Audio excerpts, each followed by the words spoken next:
এই সেই দুর্লভ বৃন্দাবনের রাসমণ্ডল, রাধারানীর গ্রামের ঘেবরবন। এই স্থানে এই শ্যামসুন্দর কৃষ্ণ গোপিকাদের নিয়ে রাসলীলা করেছিল।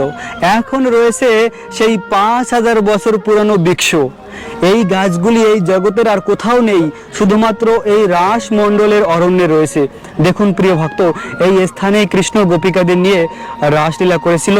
কৃষ্ণের মনে যখন রাসলীলা করার ইচ্ছা হয়েছিল, কৃষ্ণ তার বাঁশি নিয়ে মধুর সুরে কৃষ্ণ বাঁশি বাজিয়েছিল। আর কৃষ্ণের বাঁশির সুর শুনে সমস্ত গোপিকারা এই স্থানে এসেছিল। তখন কৃষ্ণ সেই শতকোটি গোপিকার সঙ্গে নিজেকে শতকোটি রূপে প্রকাশিত করে কৃষ্ণ রাস নৃত্য করেছিল। আর এখনো রয়েছে সেই 5000 বছর পুরানো অরণ্য। এই অরণ্যেই গোবিন্দ তার গোপিকাদের নিয়ে রাস নৃত্য করেছে। ভগবান কৃষ্ণের এই লীলা হলো